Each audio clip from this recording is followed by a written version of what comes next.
좋겠다라는 생각을 하게 되었습니다. 그래서 저희 선생님의 이거 워크시트 학습지는 여기 제일 왼편을 보면은 이렇게 손으로 쓴 손글씨 보이시죠? 선생님은 주로 손글씨로 만든 학습지를 많이 만드셨고요. 그런데 테스트 할 때는 이렇게 테스트용 종이가 있어서 이렇게 가운데 두 개는 지오메트리 테스트랑 프리에이피 테스트 종이고, 그리고 한국처럼 되게 비슷하다 느꼈던 게, 저희도 고등학교 가면 수능을 준비하잖아요. 항상 수능과 관련된 문제, 기출 문제 이런 거 풀었듯이 ACT라고 남부 지역의 SAT 같은 수능 시험 준비를 항상 매 시간 매번 한두 문제씩은 꼭 풀고 넘어갔어요. 그래서 ACT 문제를 위주로 풀었다라는 걸 알 수 있습니다. 그래서 학생들의 특징은 아까 제가 말했던 첫 번째 9학년과 11학년이 혼재했다는 반이 그 3교시 친구들인데, 제가 마지막 날 너무 궁금해서 학생들한테 나이를 물어봤거든요. 그러니까 뭐 나는 15살이야 이런 애들도 있고 16살이야 이렇게 하는 애들도 있고, 그래서 나이가 되게 많이 섞여 있었어요. 그래서 그 외에 다른 반은 수업에 적극적으로 참여하고 자유롭고 활발한 질문을 하는데 손을 항상 들고 말하거든요. 그래서 손을 항상 들고 시켜야 말을 하지, 막 먼저 말을 한다거나 하지 않고 자기의 차례가 올 때까지 차분히 기다렸습니다.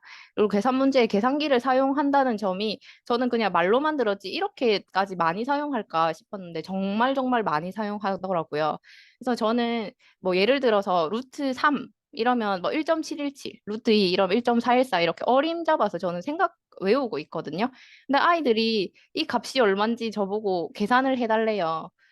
하려고 하니까 저는 대충 어림수로는 말해줄 수 있는데 계산기처럼 정확하게는 해줄 수 없잖아요. 그래서 처음에 학생들이랑 계속 계산기 루트 사용하고 하는 거 찾는다고 되게 진땀을 뺐던 기억이 있습니다. 그다음부터는 연습해가지고 계산기 사용을 좀 원활하게 하게 되었는데, 학생들이 계산기를 되게 많이 사용한다는 것과 학생들도 계산기 사용 못하는 애들이 너무 많다는 점도 알 수 있었습니다. 그리고 교육부에서 제공한 디지털 콘텐츠인 크롬북을 사용하는데요. 이 크롬북이 뭐냐면 우리나라 말로 치면 그냥 노트북 같은 거예요. 제가 한번 교장 선생님께 왜 너네는 텍스트북 교과서를 안 쓰고 크롬북을 쓰냐 이렇게 여쭤봤더니 자기도 크롬북 쓰는 게 너무 싫대요. 너무너무 싫은데 크롬북을 쓸 수밖에 없는 이유가, 일단 학기 시작할 때 조사를 한대요. 크롬북을 쓸 거냐, 텍스트북을 쓸 거냐. 그러면 학부모랑 학생들이 투표를 하는데 크롬북이 압도적으로 많이 나온다고 하더라고요. 그래서 크롬북을 사용해서 자기도 너무 마음에 안 든다, 학생들은 교과서 써야 되는 게 맞는 것 같다, 이렇게 말씀하셨던 기억이 있습니다. 그래서 저희 담임 선생님도 크롬북을 쓰지만 항상 교과서, 그 알라바마 주에서 사용하고 있는 빅아이디어라는 교과서가 있는데 항상 빅아이디어의 몇 페이지에 뭐가 있다라는 걸 꼭꼭 언급해 주시고 그걸 볼 수 있으면 봐라 이렇게 말씀하고 넘어갔습니다. 그리고 학생들 특징이 시험 치는 걸 한국 학생들처럼 너무너무 싫어했고, 근데 아직 프레시맨인데 ACT 준비를 미리미리 계속 하고 있고, 어느 나라나 다 똑같이 말 안 듣는 반이 존재한다는 거 알 수 있었습니다. 그리고 전 늘 기다렸던 런치 타임 점심시간인데요. 점심시간에 식당에 내려가 보면 티처스 테이블이라 해서 선생님들이 앉아서 먹을 수 있는 자리가 있어요.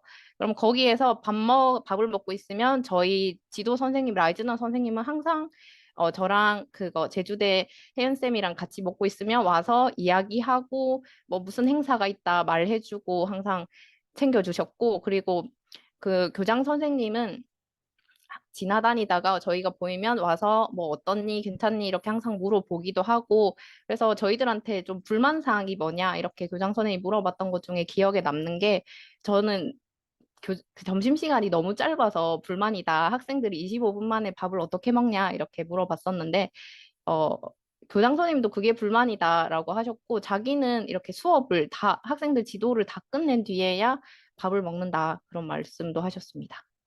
그리고 이제 프락시스 매스매틱스 5165라고 저랑 어 부산대 수학 안종환 선생님이 프락시스 시험을 치고 왔는데요. 저희는 이왕 미국 간 김에 조금 더 성과를 내고 싶어서 프락시스 수학을 접수하게 됐고 시험을 치게 됐습니다. 근데 저희가 미국을 이번에 처음 가봐가지고 뉴욕이 그냥 그 뉴욕인 줄 알고 뉴욕이랑 뉴저지랑 같은 곳인 줄 알았어요. 그래서 저희 숙소로부터 뉴저지로 넘어가려고 하니까 시외버스를 타고 가야 되는 거예요. 그래서 아, 그렇구나 해서 고생해서 그날이 저희 출국 날이기도 해서 캐리어를 끌고 짐을 들고 시험장에 갔는데 여기 가운데 사진 보시면 되게 시험장 안 같이 생겼잖아요. 되게 허름하게 보여가지고 안종환 선생님이랑 저랑 여기가 맞냐 안 맞냐 하다가 제가 안종환 선생님 계단이 너무 높았어요. 그래서 안종환 선생님한테 먼저 올라가 보라 했거든요. 맞으면 나도 올라가겠다 이래가지고 같이 올라가서 시험장에 들어갔는데 여기 제일 오른쪽 우측 사진을 보면 이렇게 컴퓨터들이 놓여 있는 이 자리에서 저희가 시험을 쳤는데 저는 제일 오른쪽에 앉아서 쳤고 안종환 선생님 제일 왼쪽에 앉아서 쳤습니다. 그리고 다른 선배들께 여쭤본 거랑 저희랑 조금 달랐던 점이 다른 선생님들은 수학 시험을 치면 종이와 연필을 주는데 종이를 이렇게 다 쓰고 나면 뺏어서 가버려서 다시 그거를 다시 복귀하고 다시 이 문제 풀어봐야지 싶다가도 종이를 가져가 버려서 너무 힘들었다. 이렇게 말씀하셨는데 저희는 조금 시험장도 조금 널널하다 해야 되나? 감독도 조금 널널한 편이었고 화이트보드에 그 보드마카를 주셔가지고 내가 쓰고 싶은 만큼 쓰고 지웠다가 하니까 되게 편하게 시험을 볼 수 있었습니다. 그리고 하나의 팁은 저희 이번에 그 부산대 생물 교육 하시는 김성훈 선생님이 저희보다 미국 실습 오기 전에 생물 프락시스를 먼저 치셨거든요. 그때 그 선생님이 빨리 가면은 빨리 칠 수 있으니까 일단은 빨리 가봐라 이렇게 말씀을 해주셔가지고 저희도 그냥 1시간 정도 빨리 도착했는데 시험을 빨리 볼 수 있었던 점이 네, 좋았었습니다. 네, 그래서 프락시스 매스매틱스는 180분에 66문제를 풀고 이렇게 4가지 영역으로 나와 있습니다. 그래서 시험 문제는 이렇게 1초 만에 풀리는 문제도 많고 이렇게 쭉 읽어야 되는 문제들도 많이 있습니다. 네, 그래서 이번에 느낀 점은 미국도 수학은 대부분 강의식 수업이다라는 걸 알 수 있었고 그리고 미국 대학 진학을 위해서 수학 문제 풀이를 수업 시간에 우리나라처럼 한다는 것도 알았고 제가 영어를 아직 그렇게 유창하게 잘 하지 못하지만 막 주변에서 그래도 수학은 영어로 수업을 할 수 있을 거다 이런 말을 이해를 못 했었는데 제가 학생들한테 개별로 지도하면서 제가 설명한 거를 학생들이 이해하고 문제 풀어가는 모습을 보면서 용기도 얻었고 영어 수학 수업은 내가 가능하겠다라는 자신감도 얻게 되었습니다. 그래서 2주간의 짧지만 매우 유익한 시간이었고 저희 GTU 선생님들이 미국에 가면 기존의 선생님들보다 잘할 거라고 생각합니다. 네, 제 발표는 여기까지 마치겠습니다. 감사합니다. 예, 박하윤 선생님 고생 많으셨습니다.